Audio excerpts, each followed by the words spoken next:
Hey YouTube, hello for the first time, or welcome back. Hopefully it's a welcome back.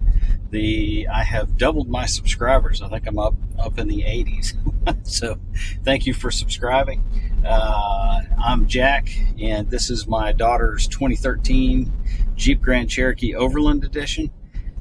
I'm doing something a little different today. If you have seen my videos before, normally it's me standing outside the truck, walking around and bloviating about the various features.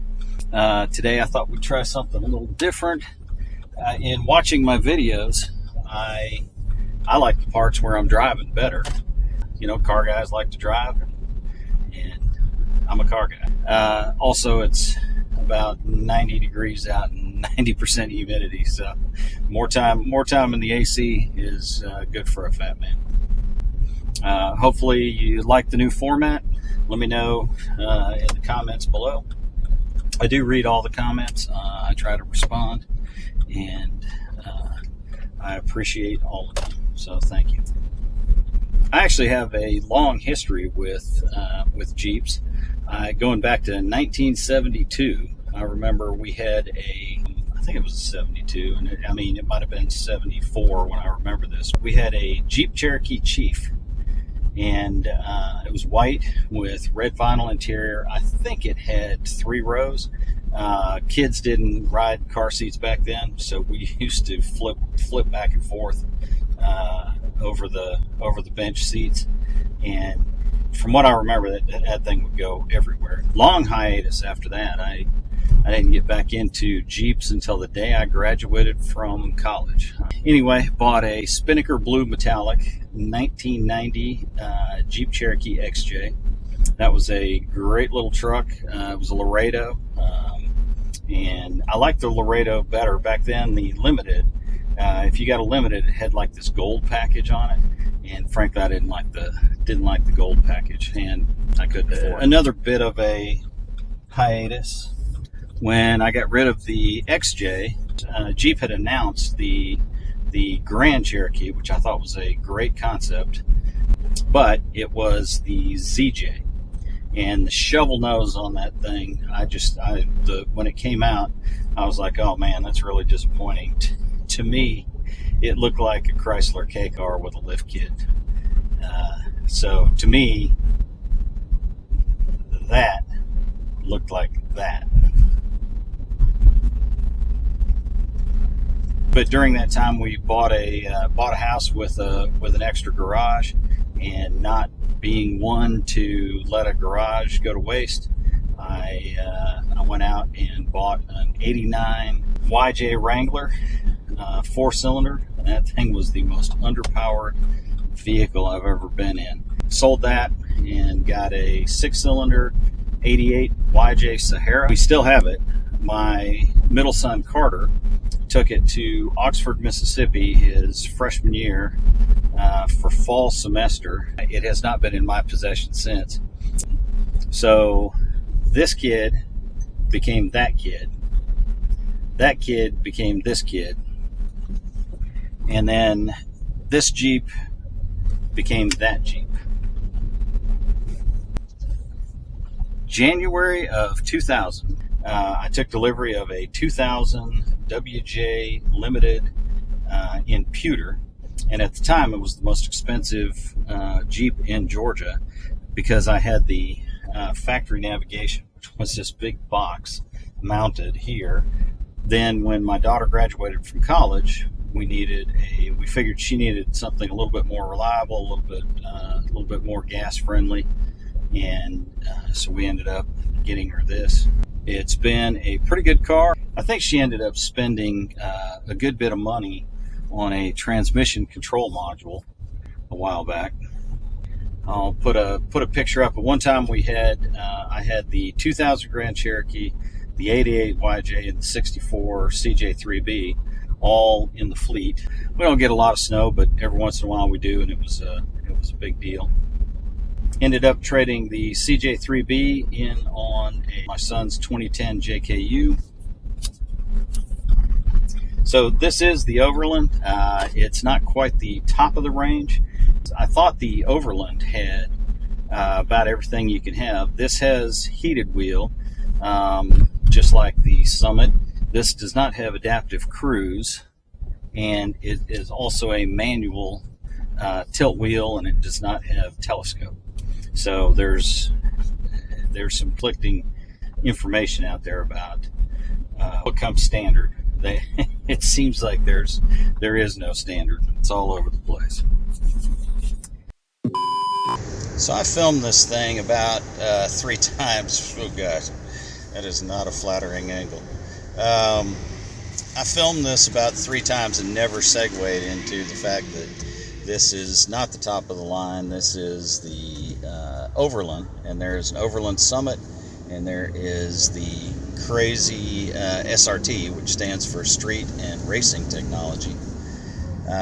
This has the 3.6 liter engine, which is the segue that I was looking for. Engine bay jack, take it over. For 2013, I think trying to meet the federal government mileage standards, they made available the 3.6 liter V6, great little engine, 290 horsepower, I think, mated to a 5-speed automatic transmission. I got to say, this is the easiest engine I've ever worked on. The oil filter is up under here.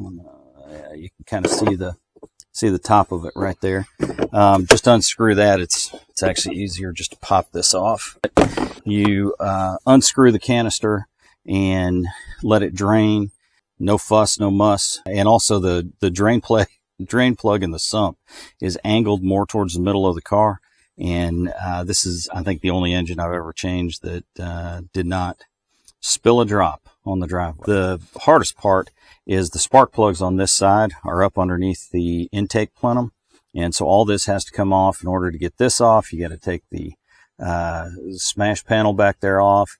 You got to take the wipers off. You got to take that off. So I think they quote $450 to change the spark plugs. And now I understand why. The Bank 1 spark plugs are right up under here. They're not too bad. Once you take this air intake off, it isn't too bad. This is early enough that it still has a dipstick. That's awesome. Love the dipstick. And also has a transmission fill plug. Now, the weird thing about this is the transmission does not have a drain plug. And so I had to buy an evacuator. You stick it in there and suck it out from the back. You can see a little homemade rubber plug. I lost the plastic one. I think that one's probably more secure anyway. More and more cars are going to this. The battery for this is up underneath the back seat, and so as such they give you these jump ports out here because you're not connecting to the battery anymore. So something that I've always done is put painter's tape. I can't remember what I had for breakfast, so I can't remember when I did this service. This just happened. This is the reason that I brought it back from Nashville.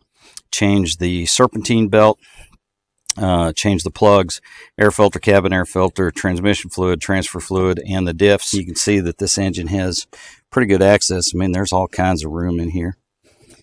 In my L322, the engine is slammed right up against the fan, and you can't get to it.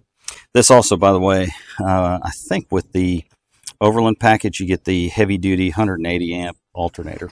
You can also see that I put the tape, even when I don't do the tape over there, I do put on all my air boxes. I'll put when the filter went in.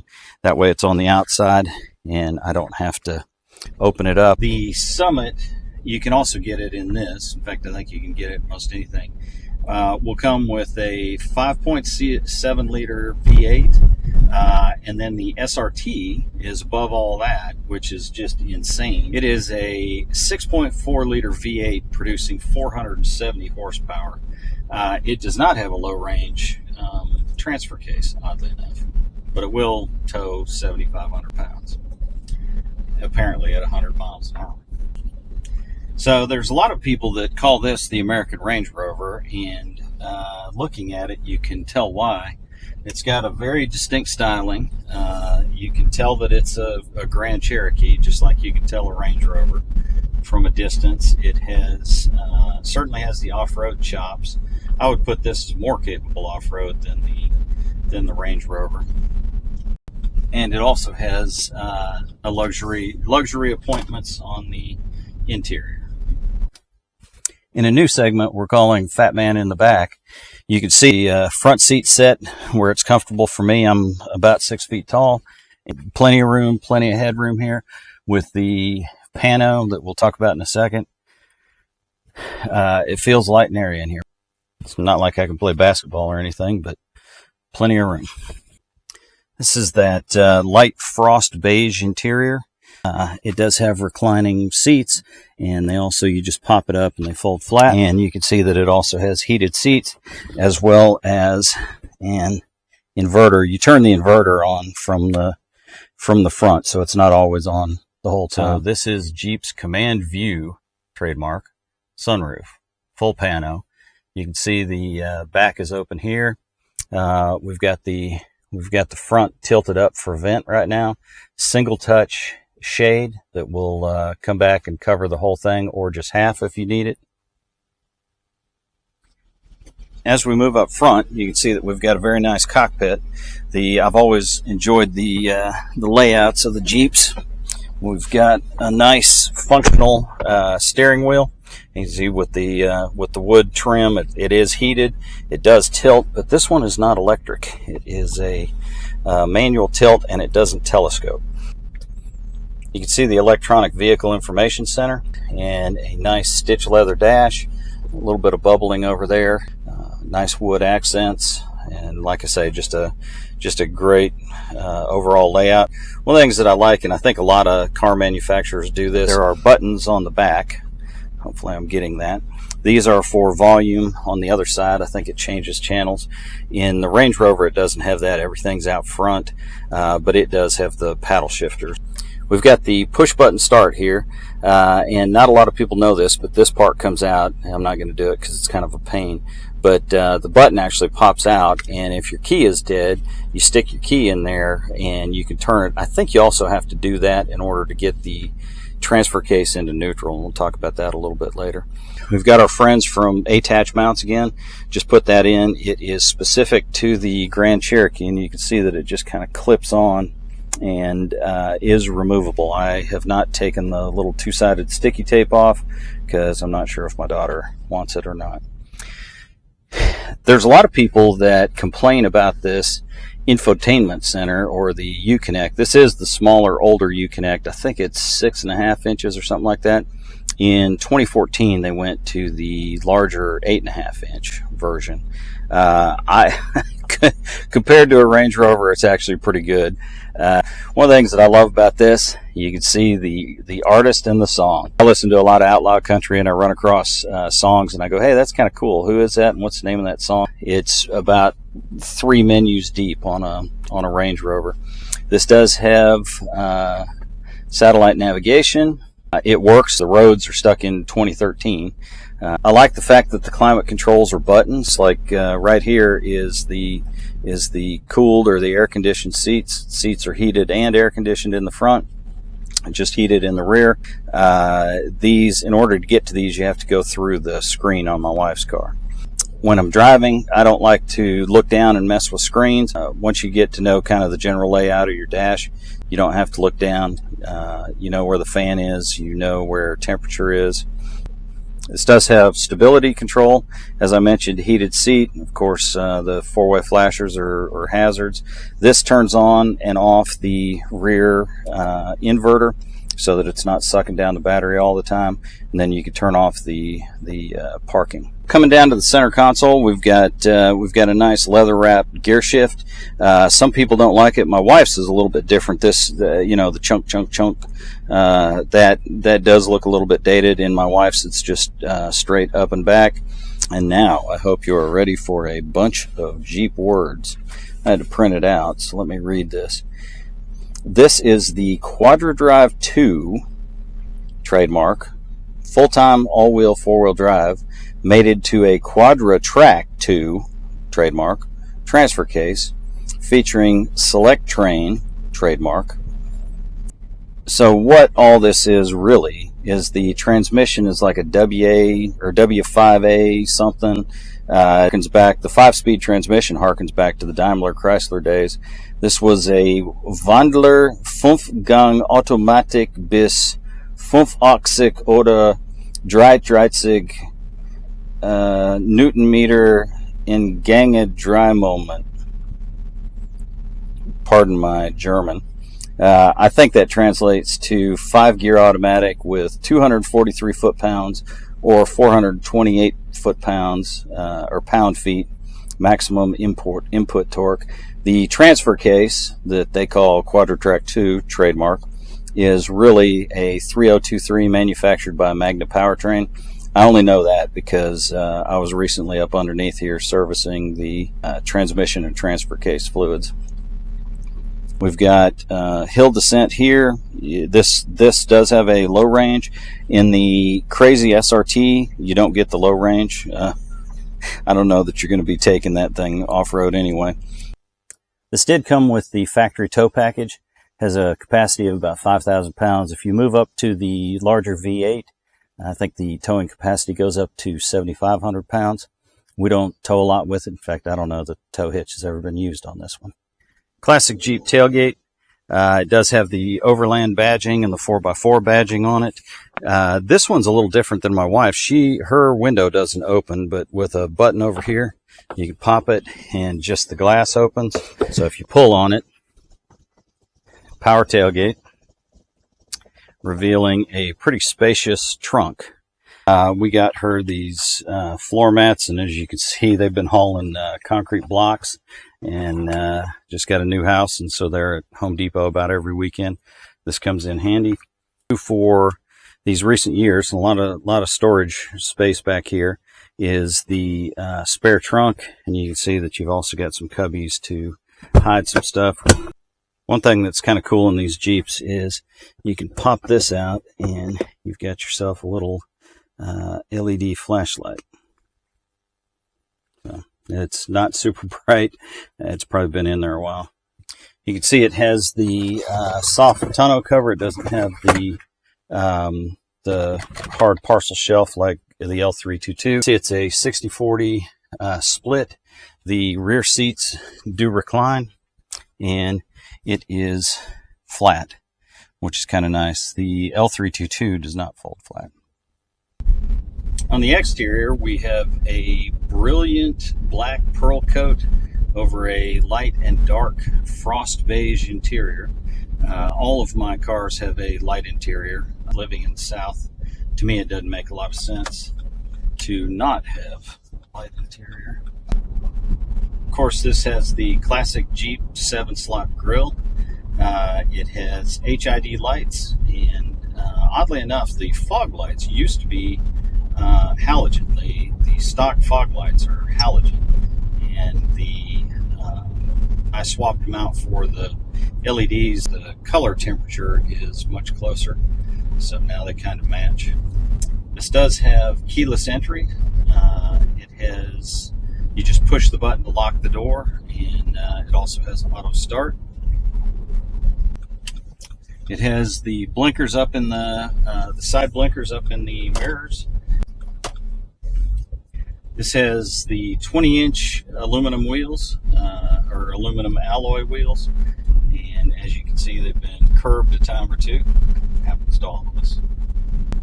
The mirrors do not fold. My daughter drives in auto most of the time, and when I say most of the time, I mean all of the time. I don't know that this has ever been out of auto, so I'm just a little bit nervous about what's going to happen when I switch this into sport.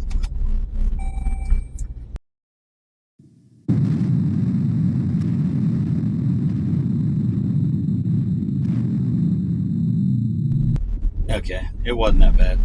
So when you're in sport, it seems to mess with the traction control a little bit, and it also gives you the sensation that you're in rear-wheel drive. You're not. It's a full-time four-wheel drive system, but it just kind of feels more like a rear-wheel drive experience. It has higher shifting points as well, so it shifts up quicker, shifts down quicker. This thing normally, the transmission on this is a little bit quirky in terms of it seems to want to shift up pretty quick and it really doesn't want to shift in. I think the Sport could actually help with the driving experience. I'd love to show you the other modes, but it is 91 degrees outside and probably 90% humidity. So I am currently about 3,000 miles from any snow. Not going to be able to show you that today. Sand and mud setting, near as I can tell, it is pretty much the same as snow. In snow, I think it lowers the vehicle. In mud and sand, it raises the vehicle, but it's still, all the settings and everything are geared towards a loose grip situation. So the rock mode puts you in low range. It lifts you to off-road height 2, and it engages the hill descent control. The transfer case has a 2.7 to 1 crawl ratio to it, so it's pretty good low range. And it also, the 2013, they just put a limited slip diff in the rear. The front diff is open. The Quadratec air suspension system, trademark, it'll take you anywhere from about 7 inches of ground clearance up to almost a foot of ground clearance, which is pretty good. I like the seating position. You set up reasonably high. It's not quite the command seating position that the Range Rover L322 has. Your feet are more out in front of you, so it is more car-like ride, but it's not like an Audi A6 or anything. You are still sitting up. The window slopes like the L405 does, and the hood slopes away, so there are some sort of dead spots. You don't know where all 4 corners of this truck are at all times. The driving that I've done on this does fine on the highway once it gets up to speed. Like I said, the transmission seems to want to shift up a little faster than I would like it to, and then it is somewhat hesitant to shift down. So you find yourself sometimes kind of mashing the skinny pedal, trying to get it to downshift for you. Get into it a little bit right here. It's got good pickup. We are still in sport mode, but it on hills and low speed going through the neighborhood. We're in a pretty hilly section of Atlanta, and on some of the hills, it's not happy. It does have the Tiptronic. You can manually shift the gears. You just it's back and forth. Once it's in drive, it's back and forth, left and right. I think it handles pretty well. The air suspension helps a lot with body roll, and it also the air suspension drops it down on the highway. I think when you get up to about 70, it drops it down into aerodynamic mode. So all good things must come to an end. I think our little ride along is coming to an end. Thank you for watching. If you got something out of it, give me a thumbs up, leave me a comment. If I said something wrong, leave me a comment. I will take any comments I can get. I beg for them, and so I've been getting them lately, and I appreciate it. I also appreciate the folks that have subscribed. I went from, I think, 41 to I'm in the 80s now. Woohoo! And one of my L322 video, I think, is at, 1,200 views, and my L405 videos at 800 views or something. So thanks for riding along, and I will see you on the next one. Take it easy, YouTube.